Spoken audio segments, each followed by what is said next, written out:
പ്രകൃതി ദുരന്തത്തിൽ ജീവൻ പൊലിഞ്ഞവർക്ക് ശ്രദ്ധാഞ്ജലി അർപ്പിച്ച് പ്രധാനമന്ത്രി നരേന്ദ്രമോദി. പ്രകൃതി ദുരന്തത്തിൽ പൊലിഞ്ഞവരെ വേദനയോടെ ഓർക്കുന്നു. രാജ്യം അവരുടെ കുടുംബത്തിനൊപ്പമാണെന്നും മോദി പറഞ്ഞു. 78ാമത് സ്വാതന്ത്ര്യദിനാഘോഷത്തിൻ്റെ ഭാഗമായി ചെങ്കോട്ടയിൽ രാജ്യത്തെ അഭിസംബോധന ചെയ്ത് സംസാരിക്കുകയായിരുന്നു അദ്ദേഹം. ലോകം ഇന്ത്യയുടെ വളർച്ച ഉറ്റുനോക്കുകയാണെന്ന് പ്രധാനമന്ത്രി പറഞ്ഞു. 2047 വികസിത ഭാരതമെന്ന ലക്ഷ്യം കൈവരിച്ചിരിക്കും. അസാധ്യമെന്ന് കരുതിയതെല്ലാം സാധ്യമാക്കിയെന്നും മോദി പറഞ്ഞു. രാജ്യത്തെ സായുധ സേന സർജിക്കൽ വ്യോമാക്രമണം നടത്തുമ്പോൾ ഓരോ ഇന്ത്യക്കാരനും അഭിമാനം നിറയുന്നു. പരിഷ്കാരങ്ങളോടുള്ള ഞങ്ങളുടെ പ്രതിബദ്ധത താൽക്കാലിക കയ്യടിക്ക് വേണ്ടിയല്ല, മറിച്ച് രാജ്യത്തെ ശക്തിപ്പെടുത്താനുള്ള ദൃഢനിശ്ചയമാണ്. കഴിഞ്ഞ 10 വർഷത്തെ വളർച്ച യുവാക്കൾക്ക് പ്രതീക്ഷ നൽകുന്നു. मेरे प्यारे देशवासियों,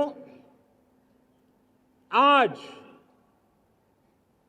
जो महानुभाव राष्ट्र रक्षा के लिए और राष्ट्र निर्माण के लिए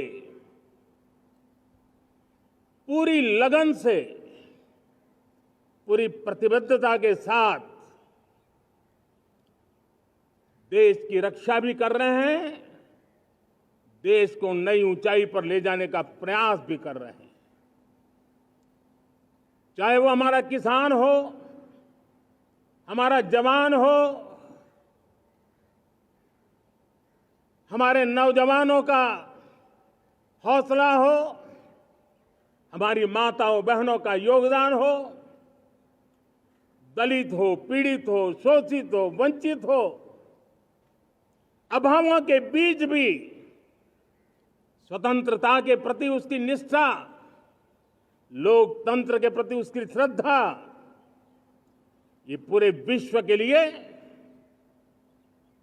एक प्रेरक घटना है. मैं आज ऐसे सभी को आदरपूर्वक नमन करता हूं. 1 കോടി സ്ത്രീകൾ സ്വയം സഹായ സംഘങ്ങളിലൂടെ ലക്ഷാധിപതികളായി. 10 കോടിയിലധികം വനിതകൾ ഇന്ന് സ്വയം പര്യാപ്തരാണെന്നും മോദി പറഞ്ഞു. ബഹിരാകാശ രംഗത്ത് സർക്കാർ വലിയ മുന്നേറ്റം നടത്തി. ബഹിരാകാശ മേഖലയിൽ സ്റ്റാർട്ടപ്പുകൾ കൂടുതൽ വരുന്നു. ഇന്ത്യയുടെ വളർച്ച ബഹിരാകാശ നേട്ടങ്ങളെ കൂടി അടിസ്ഥാനമാക്കിയാണ്. പുതിയ ക്രിമിനൽ നിയമങ്ങൾ നിയമവ്യവസ്ഥയുടെ അന്തസ്സ് ഉയർത്തി. ചെറിയ കാര്യങ്ങൾക്ക് ജയിലിലിടുന്ന നിയമങ്ങൾ ഇല്ലാതാക്കി. രാഷ്ട്ര സേവനത്തിന് വീണ്ടും അവസരം നൽകിയ ജനങ്ങൾക്ക് മുന്നിൽ ശിരസ് നമിക്കുന്നതായും പ്രധാനമന്ത്രി പറഞ്ഞു. Way2Nikah.com, the exclusive Muslim matrimonial site.